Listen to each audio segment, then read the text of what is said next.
So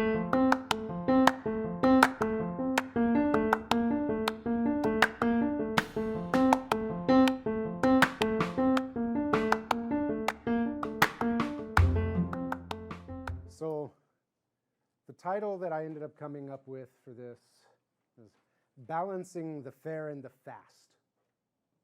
So validity, fairness, efficiency, and practicality, right? And I mean, when we're testing, especially when we're testing something as time-intensive as oral assessments, that's the constant conundrum, right? Is we've got to do it fast. We've got 15 students. We can't be spending forever on all of them. But at the same time, for the sake of our own students, as well as for our program, we have to be fair, right? We have to be valid with it. Now, what I'm doing with this is not going to be so much telling you how to do this. I know, disappointing. The reason I can't do that is because each of you are in very different situations and you have to find your own way that's going to balance these things, right? But I do think it is incredibly important that we practice this kind of stuff. And that is what we're doing today, is practicing how can we try to get that balance that way. So the goals for today are to consider the challenges that we face when conducting oral IC assessments and to encourage practice on recognizing student interaction as action. And I can't re-emphasize that enough. One of our tendencies when we get into dealing with the oral assessments is, as language teachers, our ears automatically go to form, right? And for certain aspects of what we're grading, that makes sense. But for going for IC type ideas, we shouldn't focus on the form as much. We don't want our students focusing on the form as much in that spot, right? So we need to kind of get our ears and our eyes away from just focusing on linguistic form a little bit. The timeline for today, we're going to review the rubric that everyone has seen. We'll review that. Then we're going to do some slow data. By that, I mean we're going to look at segment 1 that you have the transcription for. And I'm going to ask you to go line by line on some analysis. And then we'll discuss it more. And I want you to have that idea of the rubric in mind and score. After you've done the analysis, go ahead and score the student in this case. Then we'll kind of talk about it, discuss it, defend how we scored it, right? I want you to be able to say, well, this was a case of that.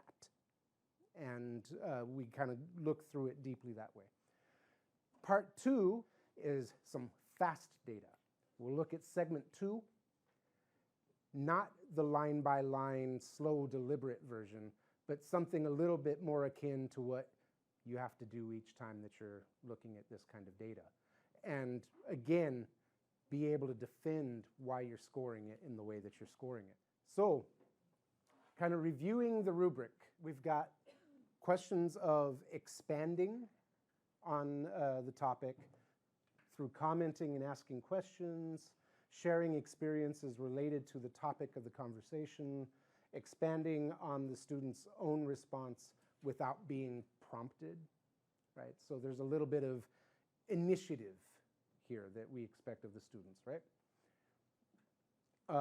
Another one is clarification, so self-repairing or rephrasing when needed, asking for clarification when he or she has trouble understanding, or asking for help, right? And this, of course, includes not switching into English, right?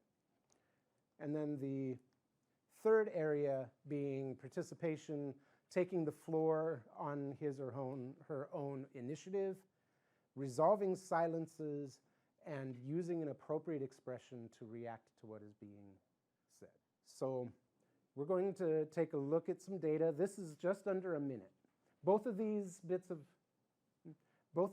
of data are from the same conversation. This is the first minute, and then segment 2 is minute 4, about. This is V, who we're going to focus on for the first one. This is S, who we're focusing on for the second one. And this is P. Hola. Hola, ¿cómo están? Bien, ¿y tú? Bien. Bien cansada, pero bien. Sí, sí, tengo mucho trabajo ahora. Yo también.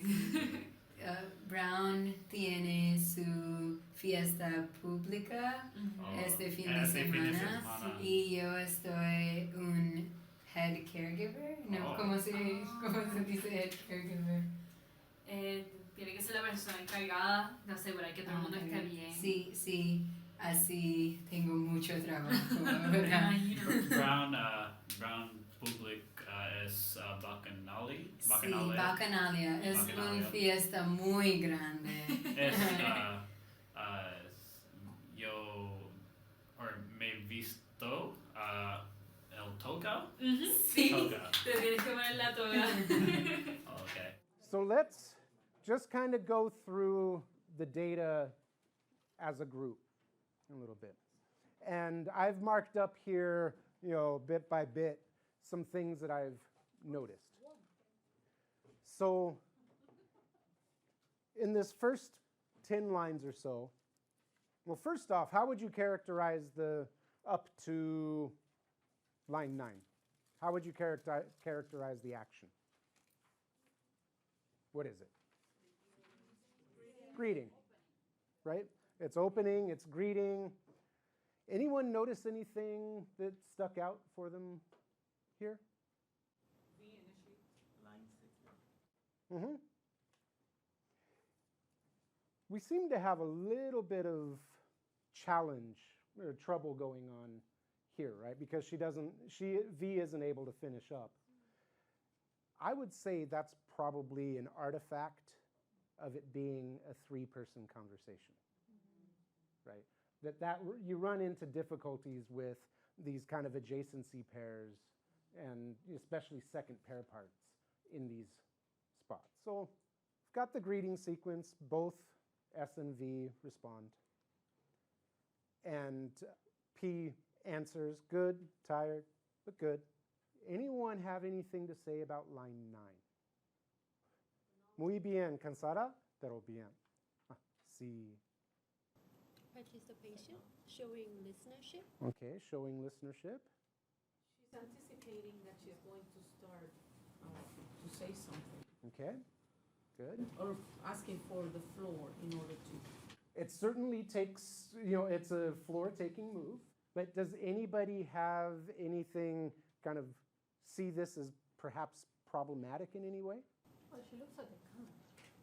It's not like making eye contact with the other person. So could be word search behavior, right? Now, here's a question, and this is something that's posed towards the Spanish speakers, right? So when someone answers, how are you, with cansada, what would be a common type of response there? Why? Right? Why? Or, oh, really? Or some kind of assessment, perhaps, right? Well, but also the students at the end of the semester, they know that the other student is tired. So it's like, see, me too. I know. Okay. I know what you feel. And that's a good point, because C, in this case, could be affiliative. Yeah. Absolutely. Because there's nodding, right? Yeah. So it's like, I'm with you, I got I'm it. sensitive to you. Everybody, yeah, I understand. Yeah. Okay, good. So, here's a major point that we tend not to think of when we're doing these assessments. What are the nonverbal actions that go along? Because if I did not transcribe that, then we would have a question as to how that is functioning there, right? But now that we know that she's nodding, we at least have a sense of this being affiliative, right? Perhaps. Still up in the air. but we at least get that sense. Yeah. When we are grading, we rely on the video, on the visual, not on the written. Yes. Yes. But we also, when we're paying attention to video, how often, and I'm guilty of this as a scorer. So the video's going, but my eyes are on the score sheet, right? I'm guilty of that myself. So that is one of those things that we may have to be careful about, right? So yes, you're dealing with the video, but are you going to catch that she's nodding there? Some of us will, some of us won't. C in Spanish is complicated because it's word search, acknowledgement, just, okay, I understood. It doesn't mean necessarily affiliation. It can mean just, I understood. Yes. It's an acknowledgement that you understood. So it's very difficult to grade on that. Exactly. And that brings up another question that a lot of people were asking as they were going through this. When we're dealing with testing, we like to try to keep our constructs separate, right? But how do we do that with things that may be very multifunctional, functioning in very different or in multiple ways, right? This calls into question, how are we going to deal with those constructs? And there's not necessarily a correct answer on that. That's an answer that you may have to be able to define and defend yourself, right? Would Yeah. it not be, instead of trying to tease out all those things, at this very basic level, I think we just need to be happy that there's not silence. Okay. So I would consider saying, as I've seen these progress, it was painful to watch it when we had no IC instruction in class. And so perhaps the job is to say, at this first level, regardless of the noise is used correctly or not, my goodness, there's noise and there's not silence and there's not awkward. That might be a negotiation that we have to make. Absolutely. In regards to first year. Yes. So from line 11 to, let's say, 22. Anything that stuck out for you? Well, she's the one initiating. Yes? And she provides a lot of information on 117 about the party. Yeah. Mm-hmm. This weekend. Yeah, so we've got the initiation and the expansion going on. So would that count as sharing experiences at the level? What do you think? I don't know, that's why I'm asking. Yeah, I was thinking about that, how to differentiate between both the sharing experiences and the expanding. And I was thinking, is the sharing experiences related when somebody else started the topic? Can we differentiate and add to the topic that somebody else started, Right. or your own Self-initiated. Right, and there is an argument for separating those two that way, absolutely. Right, but then we have to define it. Yeah, it's clear. Yeah. So it has to be defined in the rubric somehow. Yes. Yeah, add that. You could see 11 as a sharing of experience related to the I'm tired too. And then the other part is when I express Yeah. why. That would be. But again, I think that one of the issues is I noticed the same thing. Right, there is a kind of semantic tie between. Also, initially I put it as it could also be a comment to what was said before, which is, I'm tired. It's like, yes, a lot of work. So that's the question. Is it commenting? Is it sharing experiences? Or is it expanding to a new topic which happens later? Exactly. Right, and I don't know if we have a good answer for that. I would say, to me, it looks like initiating her own side telling, which is touched off by P's answer earlier. But that isn't a very concrete answer. She continues on. She try-marks fiesta pública, right? What's the purpose of that there? Because it's not a question. What is she doing? So holding the floor is one of the ways. Rising intonation certainly helps to hold the floor. Asking for The word. Yes. right? So to confirm, do you understand what I'm saying? Right? That in itself, I mean, that's a very interactional thing. You get the receipt with the continuer. S treats it as kind of a, news, right? And then she finishes, or she continues the telling by saying that it's this weekend. She again try-marks it, and S again receipts it as news and repeats it. So I left the translations as they were from the transcriber. I don't know if that actually is functioning as kind of a confirmation question, or if it's actually, oh, yeah, I've got this. And, whether that question mark should be there or not. What is your sense? Is this like, yeah, I got this, I understand what you're talking about? Yeah, I think he's saying that he also has that information, so he's potentially saying, I could also add something to this. Yes. Which brings up another point that kind of complicates what we're doing. It's very obvious that these three share a great deal of knowledge together.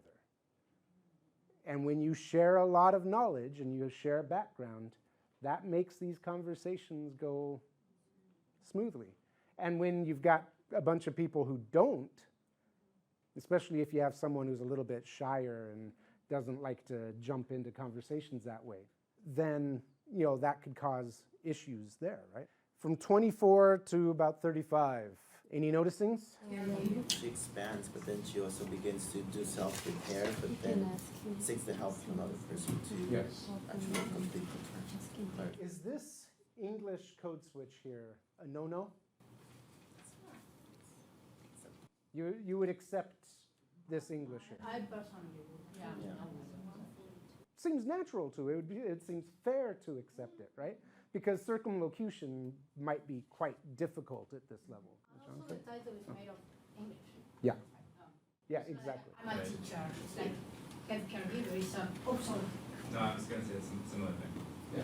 So he said. So what I was going to say is that that's not really a fair clarification request, because she's asking for something that the other speaker wouldn't know and have to make up. How do you translate this very specific thing that's specific to this context?